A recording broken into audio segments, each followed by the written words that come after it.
Hey guys, gwyned here, bringing you the finals from MPDC Season 14 Worlds. The matchup against ShiftingShadows and FlxEx, so hope you enjoy it. And here we go. I'm actually recording this live. So, looks like ShiftingShadows won the dice roll, and he's off. And it's going to start out with an adventuring gear, a very aggressive start, which is probably what he needs in order to beat Infect. And let's see, FlxEx finds a fetch land to start.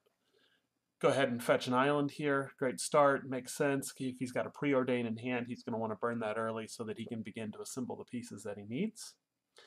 See what ShiftingShadows is able to come up with as far as an aggressive start here. So here, let's see what he's going to do, obviously considering his options here. So he goes ahead and plays out a mountain, which is unfortunate. Obviously, it'd be better to use the adventuring gear, although I guess with one mana that would be pretty difficult to do, and finds a plated Geopede. Pretty much the best turn 2 play you can have when you are playing Boros Landfall, so that's great. And as expected, FlxEx goes ahead and fires off a preordain, allows him to get rid of any cards that are coming that he doesn't want and find the cards that he needs to assemble his combo. And then plays out the forest before passing the turn back to ShiftingShadows. Alright, so let's see what ShiftingShadows is able to come up with now. So presumably he'll equip the adventuring gear here and then drop a land. That is in fact what he is doing. Goes ahead and equips. And finds a Teetering Peaks. Not quite as good as a fetch land, but pretty good here. Bumps him up to a 7 toughness. And takes out a third of FlxEx life in one attack. Pretty good, putting quite a bit of early pressure, which is what he's going to need in order to beat him. So let's see what FlxEx can do in response. I'm guessing, yeah, it goes ahead and plays out a Blighted Agent. Has the green man open to protect him, should his opponent try to use a Lightning Bolt or some such thing. But ShiftingShadows declines. Finds yet another adventuring gear. Interesting. Presumably he'll go ahead and equip that. And now he's going to have quite the little power here when he places land. Yeah. So plays out a land. Great. Good thing it wasn't a fetch land, or that would be over right here. So played a GP again is at a 7, taking away yet another third of his opponent's life should he connect. So let's see, will Blighted Agent block here? I'm guessing no, but it's kind of a tough decision. If he lets it go, he will drop down to 6 life. I mean, 2 Lightning Bolts would finish him off. I don't know. In this case, I think my inclination would probably be to block, but again, that's without knowing what either player has in their hand. He could let it go and just hope that his opponent is unable to find 2 burn spells, or that'll have to use those to counter his. Okay, so it looks like he is not going to block, just goes ahead and takes the damage. So ShiftingShadows could just finish him off here, but it doesn't look like he's got those cards in hand at the moment.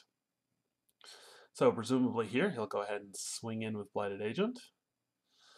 And he pretty much has to win here. Okay, but just does 1 damage. Interesting. So he's going to need now to go ahead and get some defensive creatures up. Finds a Despair, which is great, presuming that he can survive against Plated Geopede. Maybe with an Apostle's Blessing, he'll be able to get it off the board and find some stabilization here. Let's see what ShiftingShadows does. Finds the Core Skyfisher. Presumably will bounce the Teetering Peaks to put it on the Plated Geopede.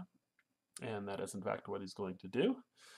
And boosts it up to, what is that, 9? This time, I think, if my math is right. Let's see, can I do that math? 3 and 5 and 7 and 9. Yeah, that's correct. So obviously he's going to have to block here. And with first strike, it's not enough just to block to kill it. He'll have to have some kind of protection in order to survive. Obviously, he's going to block. And let's see what's going to happen here. It looks like he does go ahead and play out the Apostle's Blessing, dropping him to 4. If ShiftingShadows has a burn spell here, looks like he does. Oh, but he's a Burst Lightning on the other one. Interesting. So he's able to go ahead and take that out, but Despair will survive. And that will go ahead and get rid of the Plated Geopede as well, which is certainly nice. So obviously those -2/-2 counters stick around, and it disappears once the bonuses from the adventuring gear drop off. All right, so let's see what FlxEx is able to do here. He needs to do 9 damage here in order to win. ShiftingShadows is not going to block. So if he's got the damage here, he may be able to pull this off. Let's see what he's got. Got 4 cards in hand. That's plenty if he has the right cards. Starts out with a Giant Growth